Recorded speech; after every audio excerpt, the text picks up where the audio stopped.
Commissaire et le président du gouvernement de la Nouvelle-Calédonie ont signé un arrêté levant l'obligation pour les personnes qui arrivent sur le Caillou de passer une 3e semaine de confinement.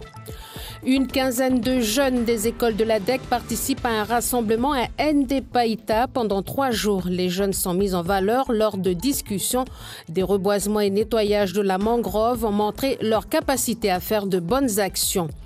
360 personnes participent au raid de Wegwa ce samedi, l'occasion d'échanger et découvrir le cœur du Nord autour de cette fête sportive qui avait disparu de cette commune pendant 10 ans. Cette édition ouvre aussi la saison des Grands Prix des raids du Nord. Plus de troisième semaine de quarantaine pour les voyageurs entrant dans le pays. L'arrêté signé hier par le haut-commissaire et le président du gouvernement de la Nouvelle-Calédonie lève l'obligation pour les personnes qui arrivent sur le Caillou de passer une 3e semaine de confinement. Les précisions de Christopher Gigès, porte-parole de l'exécutif calédonien.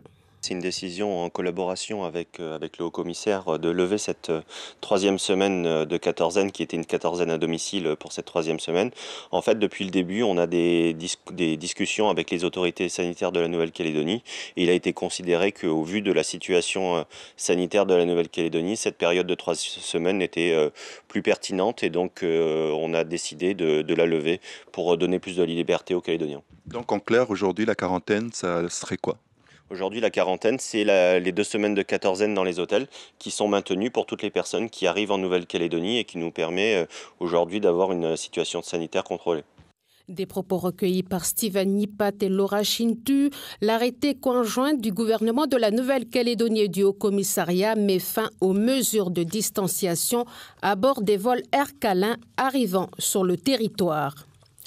Un hôtel privé à Boulou-Paris à l'horizon 2022, c'est une possibilité. Les gérants de l'hôtel Gondwana à Nouméa veulent créer un autre établissement sur l'île aux Puan en face de Bouraké. Un 3 étoiles comprenant 40 logements. Coût total du projet 2,2 milliards francs CFP. Les autorisations des institutions et des autorités coutumières ont été obtenues, ainsi que la défiscalisation locale, mais il faudra la défiscalisation nationale pour que l'hôtel puisse se construire sur cet îlot loué depuis 1956 par la famille Crenier. Le projet a été présenté hier lors d'un conseil municipal public à la mairie de Boulou-Paris. Sébastien Plaquet est coporteur de ce projet. Le projet va comporter 10 studios indépendants face à la mer, 2 personnes plus un clic-clac, donc 2 plus 2 possibles. Dans toute la plaine, il va y avoir une trentaine de bungalows qui peuvent accueillir 6 à 8 personnes, avec 2 chambres séparées, un restaurant pour que tout le monde puisse se restaurer sur place. Après, on a des activités touristiques qui sont déjà existantes. Le ranch Ekes qui est situé dans la baie d'à côté. Et sur la baie d'après, on a une ferme agricole qui est certifiée bio. Tout l'îlot est certifié en bio. Et on a déjà une activité d'élevage bovin, cervidés et poules. Hier, plusieurs habitants de Boulou-Paris ont exprimé leurs inquiétudes sur l'impact environnemental de ce futur hôtel et notamment au sujet de l'eau. Les précisions de Savina Crenier, coporteuse du projet. Pour nous, c'était très important de concevoir un projet écologique. Et donc, au niveau de l'eau, d'abord et avant tout, c'est une consommation la plus minime possible, notamment en ayant des appareils, des équipements peu gourmands en eau. Et puis derrière, on a mis aussi des toilettes à compost, parce que c'est déjà un quart de la consommation en eau. Toute l'eau qui a été utilisée, notamment au lavabo et les douches, vont être retraitées dans des stations de micro-épuration qui nous permettent d'utiliser pour arroser tout simplement. Bouraké, c'est très sec, donc qui va nous permettre d'arroser les espaces verts. Des propos recueillis par Martin Charmasson et Gaël Deschevry. Journée portes ouvertes dans une ferme aquacole de Bouraké. Visite gratuite pour découvrir la ferme et son fonctionnement. Le public venu nombreux dès l'ouverture a la possibilité d'acheter des crevettes fraîches à condition d'avoir réservé.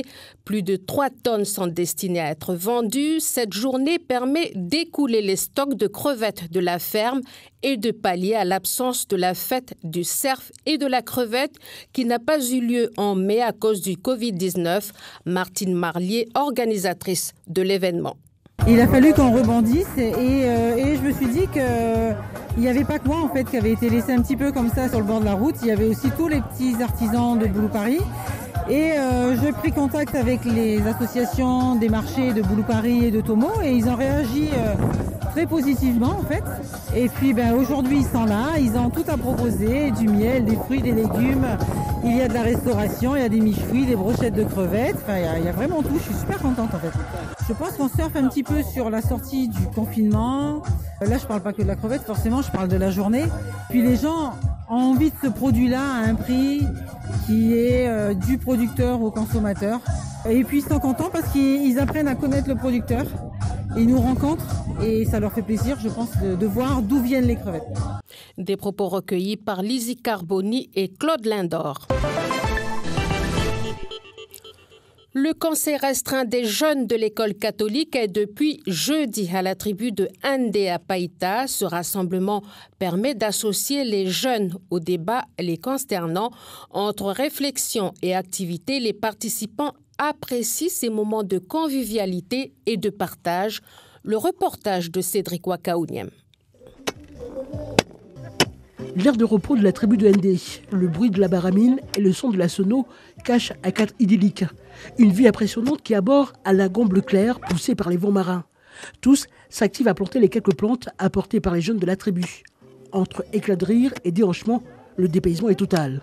Nous, on est contents aujourd'hui parce que première fois qu'on voit Païta ici. Les jeunes de la tribu, ils ont fait la cuisine pour nous. Ça fait du bien. Un peu décorer le point de vue, faire un souvenir de nous ici à Païta. Ils sont une quinzaine de volontaires à participer à ce rassemblement des écoles catholiques. 3 jours d'un programme intense où le jeune est mis en valeur. L'occasion de parler de lui sans complexe et en toute liberté afin de susciter une dose de réflexion. Steven Guillemin est coordinateur des actions jeunesse de la direction de l'école catholique. Justement, c'est de mettre le jeune sur le devant de la scène.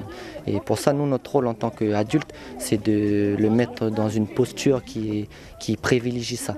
Donc toutes les activités, tous les moments, ce sont eux qui le portent, ce sont eux qui l'animent.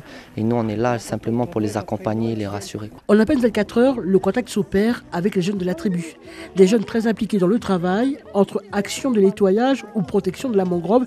Le projet d'accueil du Conseil des jeunes est l'occasion de montrer son savoir-faire et bannir certains clichés sur la jeunesse. Angélique Gaïa coordonne ces opérations. Le plus important, c'est qu'ils parlent d'eux-mêmes, parce qu'avoir par rapport à ça des critiques, mais tant qu'on ne travaille pas avec les jeunes ou qu'on ne sente pas leur ressenti, pas trop parler. Et là, je pense qu'on est sur une bonne voie, parce que la plupart des jeunes répondent toujours présents quand il y a un appel au niveau des anciens de la tribu, quoi. S'ouvrir aux autres, le Conseil des jeunes de l'école catholique a permis de créer du lien. Un temps de réflexion qui va permettre de nourrir les échanges du prochain rassemblement des jeunes prévu d'ici la fin de l'année. Cédric Wakaouniem, 360 participants au raid de Wegwa ce samedi. Le plus grand parcours est de 18 km. Cette fête sportive revient après 10 ans d'absence dans la commune. Elle ouvre aussi la saison du Grand Prix des raids du Nord et c'est l'occasion de découvrir le paysage et la région. Richard Song, organisateur du premier raid de Wegwa. Le raid à Wegwa est tellement convivial, tout le monde reçoit un peu tout le monde. Il y a un terrain de camping, mais les gens ils se retrouvent, ils sont tout heureux. Et puis le soir c'est la fête et puis le lendemain tout le monde sur les parcours. D'ailleurs, on va demander aux gens qui arrivent, aux coureurs qui arrivent là justement, le fait de venir à Wegwa, c'était quoi? C'est le dépaysement, c'est quoi pour vous? C'est la découverte? Pour moi, c'est l'exploration, ouais. Exploration de la Grande Terre. Voilà. Et la recherche de nature, la recherche d'aller plus loin en termes géographiques. Et puis forcément un trail, donc en termes physiques. Voilà. Bonne course. Merci. Des propos recueillis par Gilbert Assawa et Camille Monnier. C'est Oswald Cochereau qui gagne le grand raid et la première chez les femmes est Marie-Cécile Cavelle. Le football calédonien fait son grand retour sur le terrain ce samedi 20 juin avec le lancement du tout premier championnat fédéral U18. 8 clubs ont participé à ce championnat jeune sur toute l'année 2020. Cet après-midi, 2 matchs sur 4 programmés vont se disputer au stade Noumadélé. Païta sera opposé à Dambéa à 13h et puis Yangan Sport affrontera le SC Nedjehou à 16h.